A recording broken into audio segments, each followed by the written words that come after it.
showrunner for the first 4 seasons, and then he went to Parks and Rec. This is a show that changed American television. It was must-see viewing. It stars everyone knows Steve Carell, Rainn Wilson, John Krasinski. And in order to review it, we decided that within the last week, we were going to watch every episode 3 times.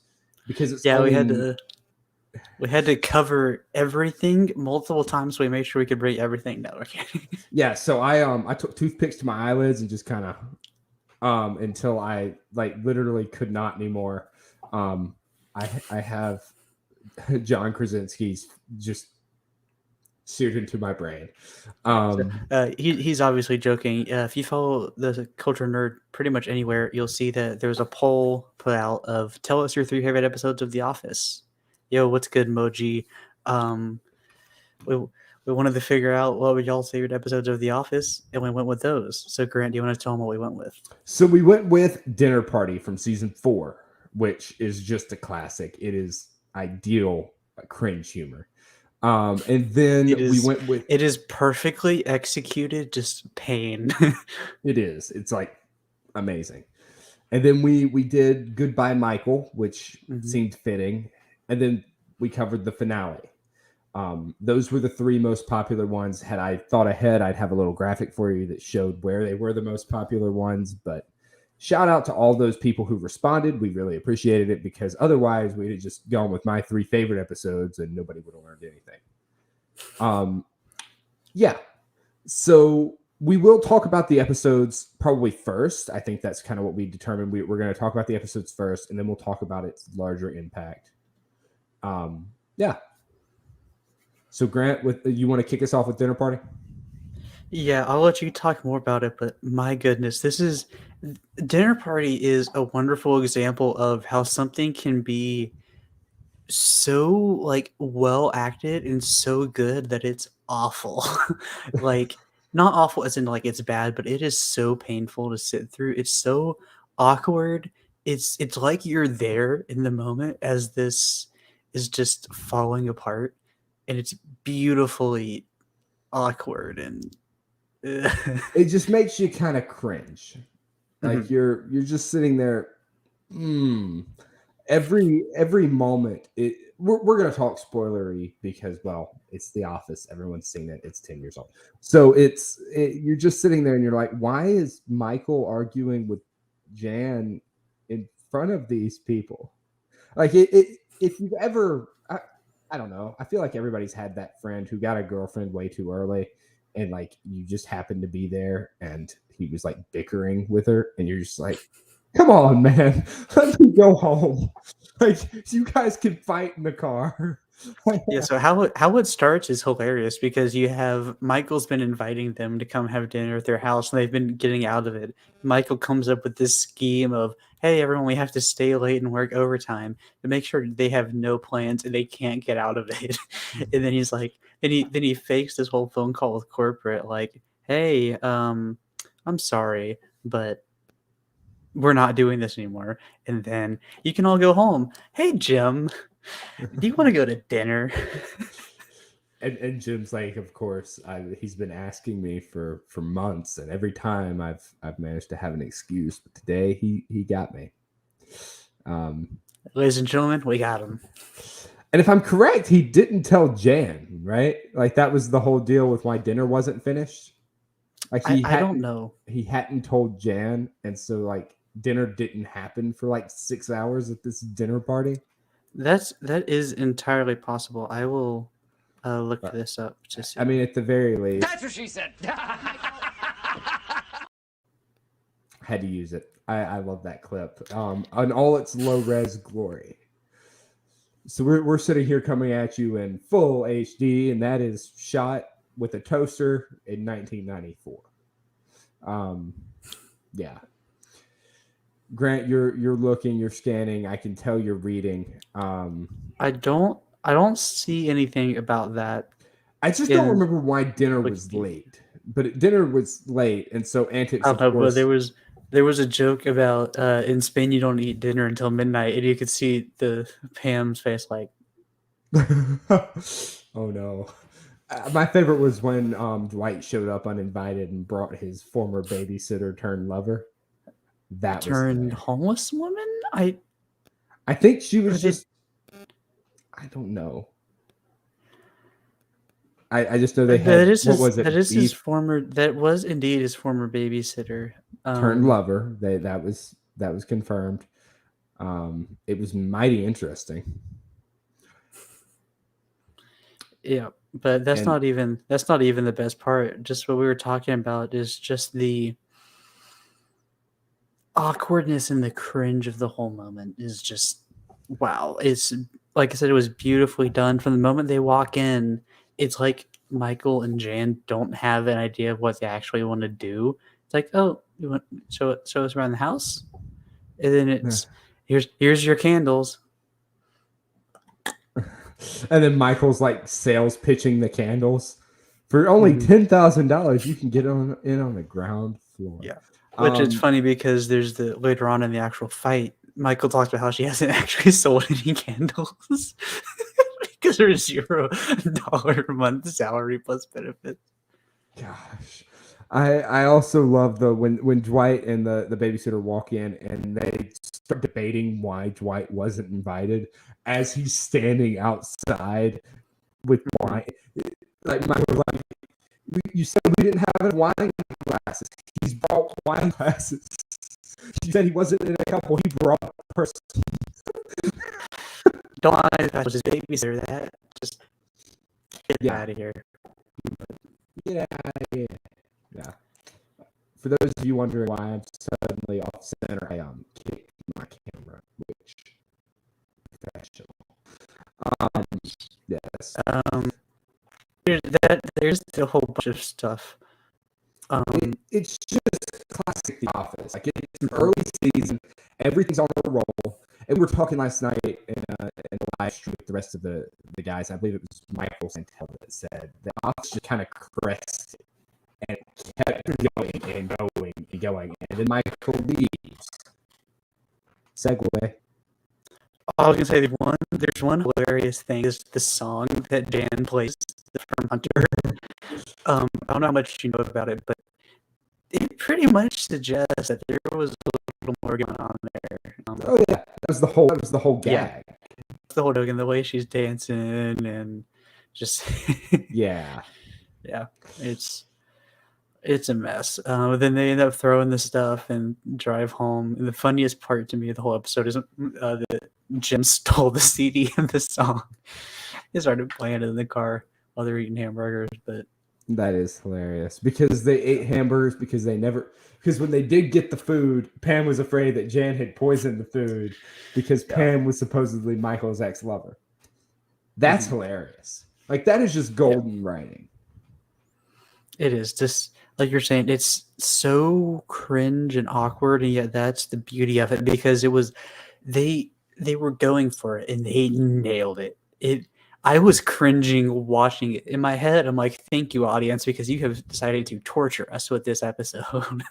Yep. It hurt. But it was funny as all get out. It's a good episode. It's one of my favorites. Yeah. It's torture because it's so good. Yeah. Yep. And so, as I said earlier, the Office now segueing until Michael says goodbye. So, Grant, Michael says goodbye. I don't know about you, but this one always brings a tear to my eye. I haven't watched The Office consistently in 5 or 6 years now, since my freshman year of high school. Watched it all and stopped, and it made me cry then. And this is the first time I've ever revisited this episode. It was the first episode I watched. This is the first time you've ever cried since.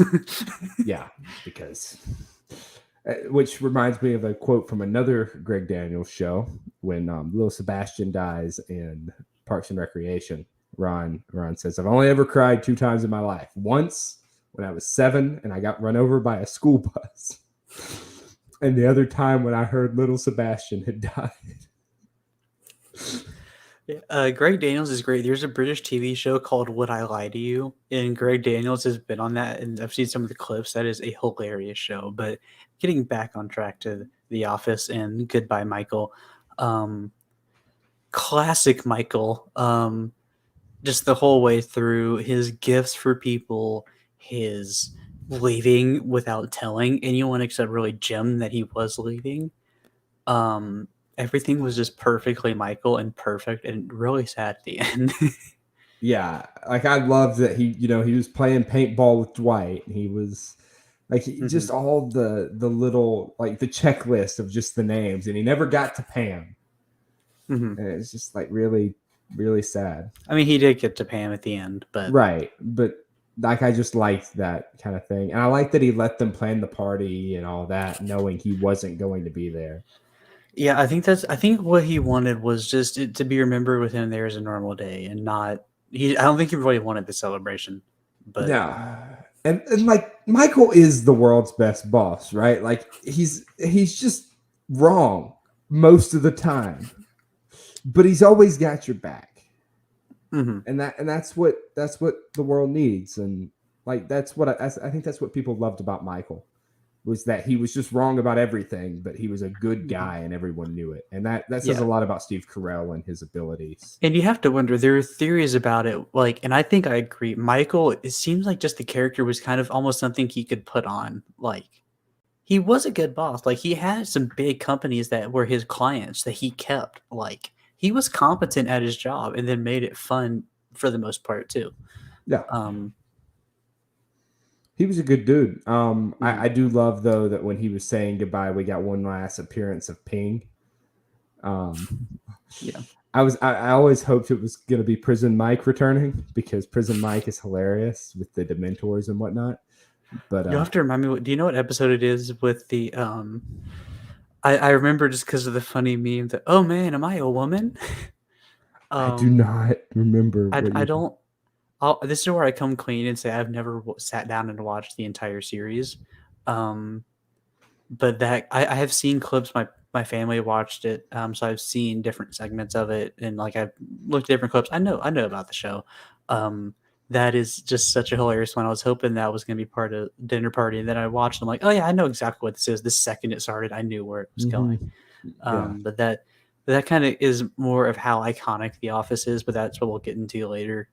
The ending with Jim in the lunch tomorrow. It just really punches you in the gut.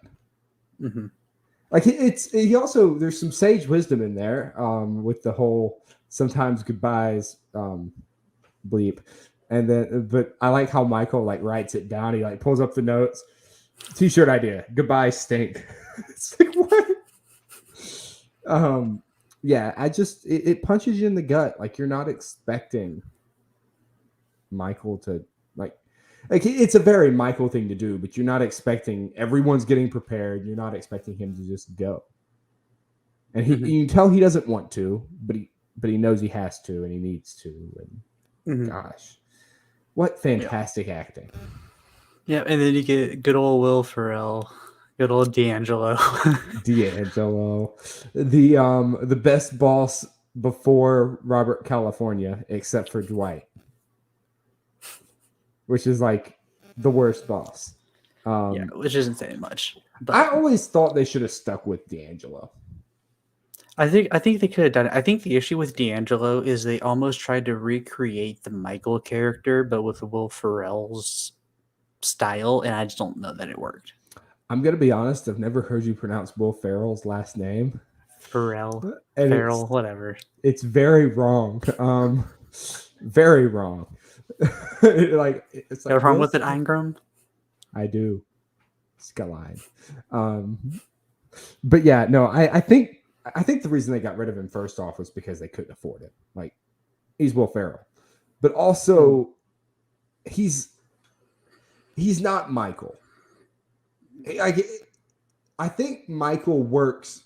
Like supposedly they wanted to get James Gandolfini to come in from The Sopranos, but HBO paid Gandolfini $3 million to not go there and work, which is hilarious. Is a lot of money to not leave.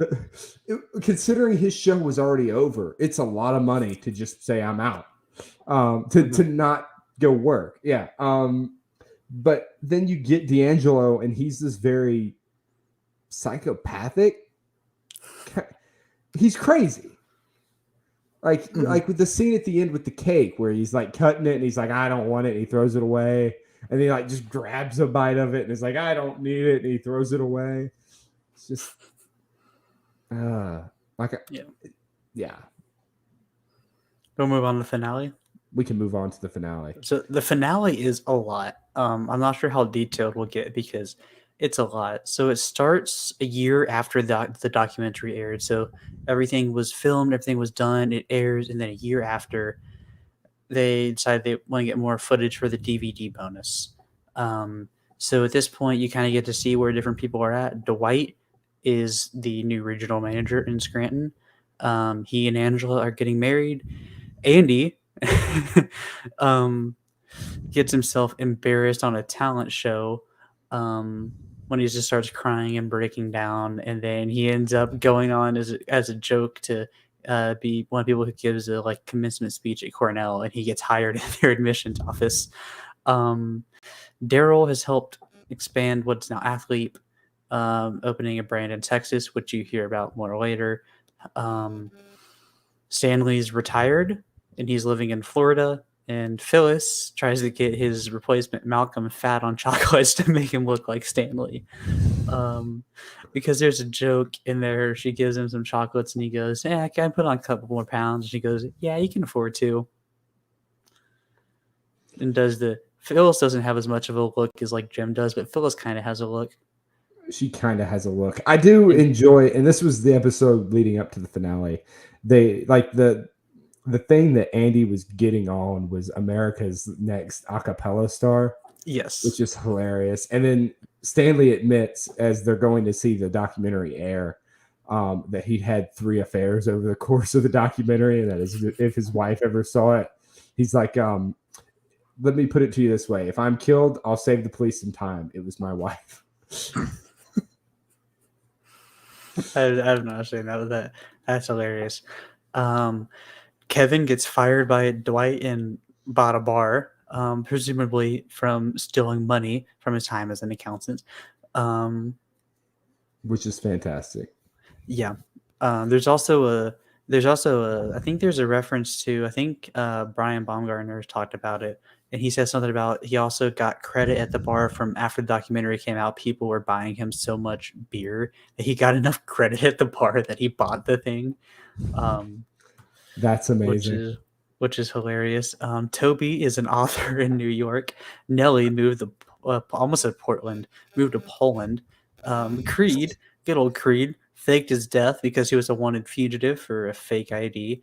Of course, he's alive, and that comes back later, and it's hilarious. And then Oscar is preparing to run for state senate. And then they all return. Is Oscar still with the state senator? I can't remember. Because there was a whole running joke. So Angela got married to the senator who was gay. Yes. And was a state senator. And Oscar always reminded her that he was the state senator. So it's kind of funny that Oscar has come full circle with that. Mm-hmm. Yeah. And then Jim is the bestest mensch for the wedding, and for his bachelor party, which is some of the male, like current and former employees. First of all, Dwight goes and shoots a bazooka. That's awesome. Yeah. And then the funnier part, and what is probably one of the funnier running jokes, what's up, detective? What's kind of funny is there's a character who they hire called Elizabeth the Stripper, which is hilarious because Elizabeth is a running character in the show. For anyone who doesn't know, she is originally hired to be the entertainment at Bob Vance's bachelor party. Advanced refrigeration. Yeah. Then after both Bob and Michael refused to accept her services, Dwight has her sit at Oscar's desk and answer phones for the day. Then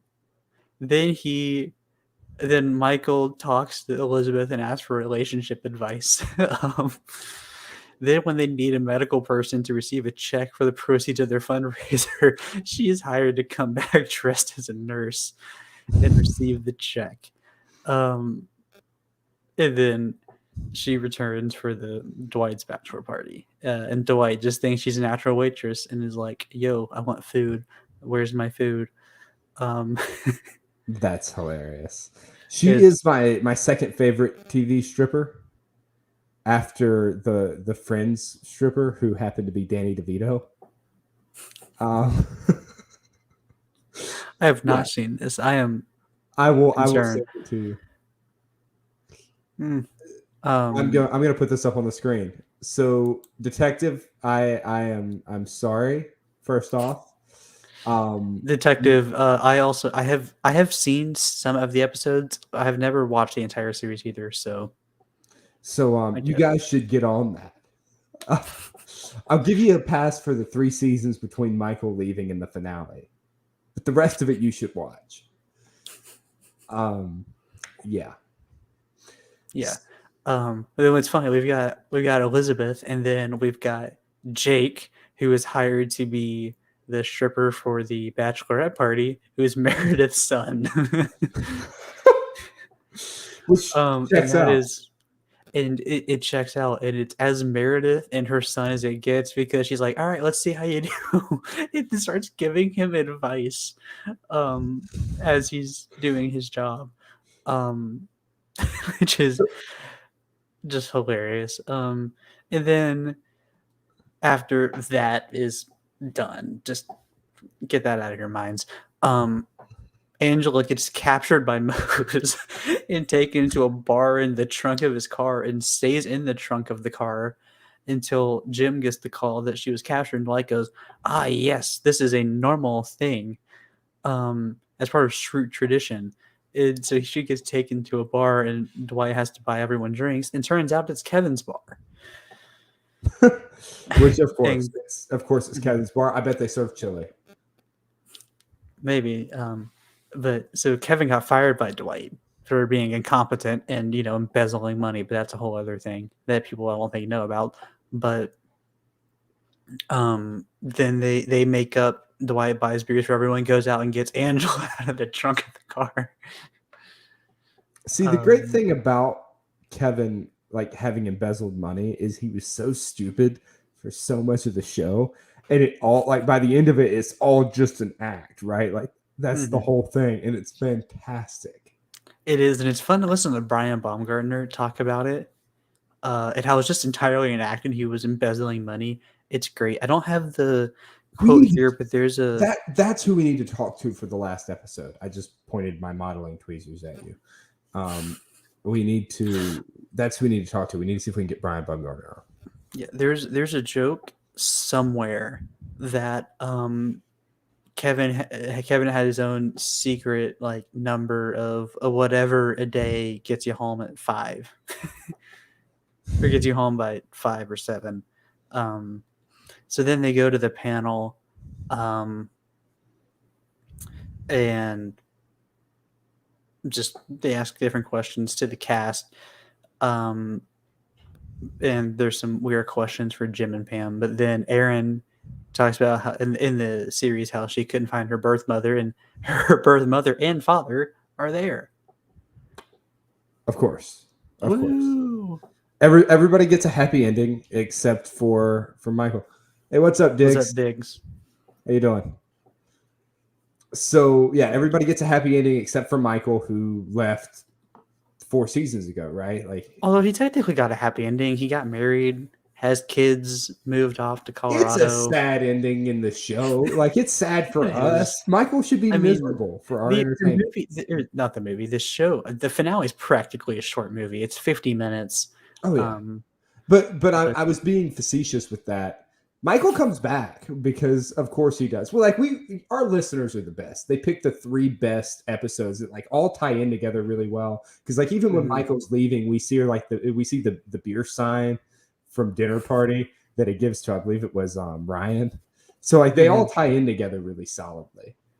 Yeah. And so for anyone joining in who doesn't know what we're talking about, we talked about Dinner Party earlier. We talked about Goodbye Michael now we're talking about the finale. Dinner Party is just so cringy and awkward, and that's what makes it wonderful. Yes. I will say I want to quote the Michael thing. So Dwight sees Michael and says, "Michael, you came." And Michael, in true Michael fashion, this is the wrong clip, but says, "That's what she said."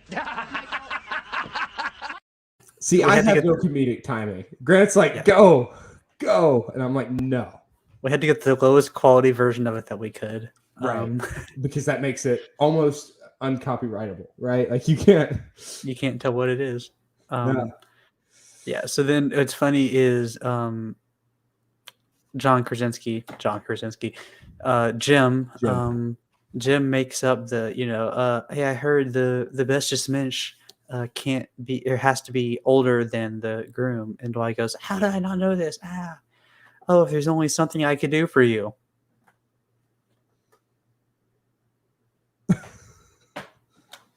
Behind you. That is fantastic. And it's such a good moment. Like it doesn't ruin the Michael leaving. It's just like so fantastic. Mm-hmm. Like it's the best way you could end a series. It didn't suffer. It didn't suffer from Seinfeld syndrome. Like it ended the way it ran, and it's fantastic all the way through. It is. So then after the wedding, I think one of my favorite parts of the episode is the Ryan and Kelly thing. So Ryan has a kid now, and Ryan wants to get alone time to talk to Kelly. So what do you do when you want to get alone time to talk to Kelly? I don't know, Grant. What do you do? You have your kid who's allergic to strawberries smell strawberries.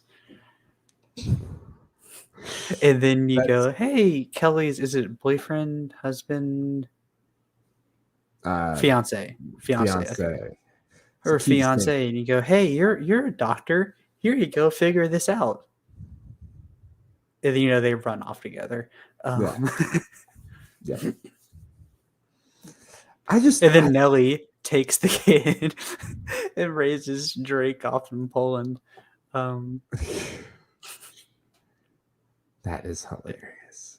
I love The Office. If you're just joining us, we are wrapping up our review of these 3 episodes, Dinner Party and the finale, and the one where Michael leaves, which is Goodbye, Michael, but the one where Michael leaves. And now we're going to with Grant, if you're done talking about the finale, we're going to start talking about kind of its impact. I was going to real quickly just mention Jim and Pam return home, and Jim finds out, why is someone showing our house? And Pam goes, surprise, we're going to move to Texas. And then everyone that has their last interview. There's some really deep stuff in those last interviews. Andy says he wishes that you could know you're in the good old days before you've actually left them. Dang. That's deep. It is. And then Pam ends the series by saying there's a lot of beauty in ordinary things. Isn't that kind of the point? Wow. And then as we're walking out, Pam takes the watercolor that she painted in, I believe it's the 3rd season. And then they leave. And Creed, good old Creed, was sleeping in the office the whole time and gets arrested and talks about his good old time in his exit interview, and then walks off with police. That's amazing. Yeah. That is Creed with the $3 bill with his face on it. That's just Creed. So The Office changed a lot of things. It kind of revitalized NBC. So NBC in the 90s, which, Grant, that was before you were born. You too. I'm mentally older. The Office revitalized it. In the 90s, NBC had Cheers and Seinfeld and like Son and Sanford, which was really late 80s, but you know what, it counts. It ran before Cheers. It was huge. NBC was the comedy channel on Thursday nights. I'm just speaking wrong at this point. So, and then it kind of died, and then The Office comes on, and for 10 years, just about, NBC's back, and it's great. And it leads to spinoffs. Like I said earlier, Greg Daniels left and went and did Parks and Rec, which is The Office but with government. Which, Yep. in my opinion, is almost better. Like it just is fantastic, and it's this entire mockumentary style that is just amazing. And he's still trying to do it and hasn't been able to find the same success since, but it's just amazing. Parks and Rec was very good, but The Office is just iconic. Yeah, it's just undeniable. I mean, think about the people in it, the careers it launched. You have, John Krasinski. You have Steve Carell. You have Jenna Fisher. Rainn Wilson got launched a little bit by it. I mean, he's not John Krasinski, but he's not like he's a guy that's in movies. Rainn Wilson is Dwight Schrute, and he's just Dwight Schrute. Yeah, and he's been typecast as Dwight since, and it kind of sucks for him. But I mean, like, you have all those guys, and I can't think of anybody else that's really gone on to do a whole heck of a lot afterwards, but it's still really awesome. I mean, Craig Robinson did some stuff, but like, it just changed the way television was watched in filmed. Suddenly the mockumentary was possible. Bernie came out afterwards. I would imagine it had a lot to do with the fact that this style was popularized by The Office. Because I don't know, before The Office, anybody really thought that the mockumentary would work past these little niche movies like Best in Show and Spinal Tap.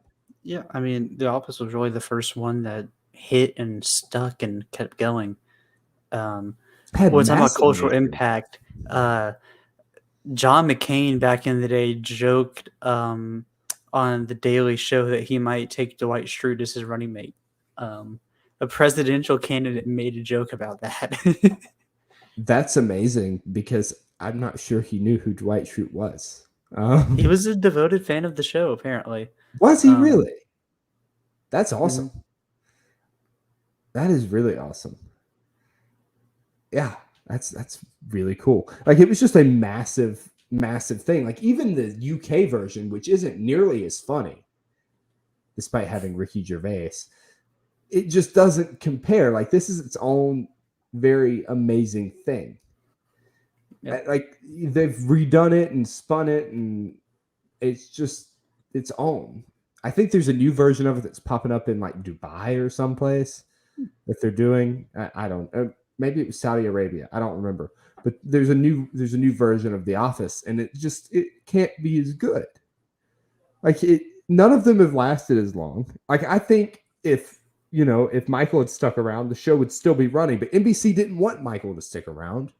Steve Carell said, "Well, I guess I'll leave," and they're like, "All right, go," which is stupid.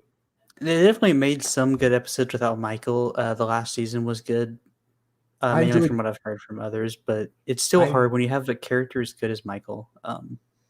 It's hard when he leaves and you have to fill that void, a void that was so many people love Michael for obvious reasons, and then you have this huge void in the show. How do you fill it?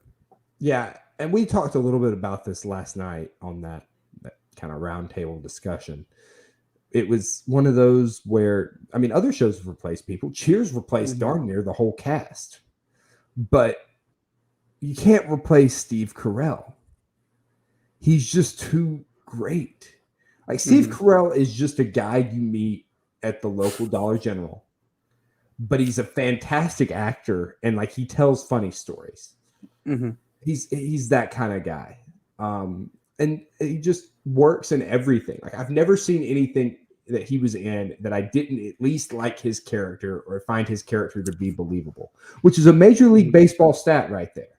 But he's just fantastic. And so once he left, the show had an end date. They drug it on. They produced some good stuff. I like the one personally where Dwight shoots a gun off in the office. That one was hilarious. But it was going to be over because his career, instead of being on The Office, he went and started doing movies again. Like, he had done stuff like Evan Almighty, but this put him on the map, and now he's huge. He took The Office, used it as a platform, had a great character, used it, exploded, and is now doing all the stuff he's doing. I know he's done some stuff with Apple TV and other stuff that's been great. Yeah, he's just But fantastic he, in yeah, everything. He did Despicable Me. He was Gru, yes, which is fantastic. which is yeah, does such a great job. I didn't even realize at first it was him. I'm like, that's him. That's awesome. Yeah, he's just a really good actor. And John Krasinski's the same way. I mean, he's going to be, at least everybody hopes he's going to be Reed Richards again. He was already Reed Richards. I He personally hope he was.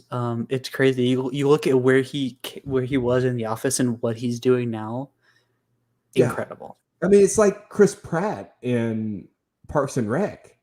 Like Chris Pratt was just this goofball, which is what Jim was, and then he got Mhm. abs, which is what Jim did, and now all of a sudden he's in movies, he's just like Jim is. He's Star-Lord. He's a main character in Marvel movies. I mean, what more could you want? Yeah, Is he still married to? Catherine I can't, Schwarzenegger. yeah, that's what I was gonna say. Is he still married to Arnold I Schwarzenegger's believe daughter? so. That's impressive in and of itself. Mhm. Yeah. Yeah. Um, irony. Yeah, but that's part of the impact. And you mentioned Chris from Parks and Rec. That you mentioned it earlier. Greg Daniels, who did this, went over and did that. That came from The Office being a hit. Yep, and that Bernie, style. yeah, Bernie. More likely than not, what we're going to review next week. Everything that we're going to review, I think we have some that's from after this. Um, you have to say The Office played a big role in those things happening because The Office showed that you can make these mockumentaries, these things that are fun. Like obviously The Office wasn't based on a real event like Bernie was, but you can have fun, you can have these mock you documentaries and it can work. Yeah, and it's fantastic. And the cool thing is, like last month we got kind of lucky. We everything that we reviewed tied together through one way or another, an actor or something. But this time around, you can point everything back to stuff like Best in Show, which we're going to review later. It was one of the first mockumentaries, at least that I'm aware of. And it, you can say, had an impact on The Office, and The Office had an Mm-hmm. impact on Bernie, and then whatever the terrible movie ends up being just made no impact at all. And it's perfect. But it's just a classic. It's hilarious. It's timeless. But you couldn't make it today, but it's still funny today. Yeah. Like it's popular enough that I think it allows you to, or I think it's given kind of a free pass, right? It's given the Tropic Thunder treatment. Like stuff that you couldn't do now is still hilarious. And like when asked about reboots, everybody's like, you couldn't make that show. And I don't Mm-hmm. think if you can't make the show they made in 2009, I don't think you should try to make it again. Like I don't think it's worth going back to if Mm-hmm. it's not this. Yeah, and I would say I get people wanting to do reboots, but we have what we have and it's so good overall. Do you want to go back and potentially mess it up? Like I I mean, you almost can. think it's better just to leave it and go, we created this masterpiece and leave it and let people enjoy it. Because if you do more, you almost run the risk of ruining it. Well, I mean, at least give us like a reunion special or something. Like Yeah, you that's could the do type that. of thing you could do. Like I'm not saying a full blown series because I don't think you could give anybody an excuse to be in Scranton anymore. I mean, there's still a good amount of people who are there. Some are more scattered, so you may not have as much Jim and Pam. You may be looking into some of the shenanigans they do in Texas with Daryl and some of the other stuff. But I mean that you start to go into what they did with the rest of the development, and that's just not the same show. Like you're right. That's kind of where you start to get either you Mhm. ruin it or you one up it, and it's almost impossible to one up narratively. I'm interested to Yeah, see how the Community movie does. I think next year, later this year, I can't remember. I should know, but I don't. And I think that'll kind of tell if if these types of things will stick around. Frasier's also being rebooted. I think like there's room for it somewhere, sometime, somehow, hmm but we'll see how and when and where. Like they've already done Parks and Rec. They did that last year, or your time is weird. They did it in 2020. It was like a pandemic special where they're like, people will enjoy this, right? And the answer was sort of. I could really see like a special being done that I think would be fantastic. Um, yeah, I'm talking too much. You've got ideas. Speak now or forever hold your no, peace. no, I mean, I think you really said it well. Do we want to go ahead and move into our criteria and end this thing off because we're about at 45 minutes? We probably should because yeah, why not? So the criteria. Grant, was The Office to you rewatchable? Hmm. Wait, let me hold on. Let me put on my thinking cap here. Yes.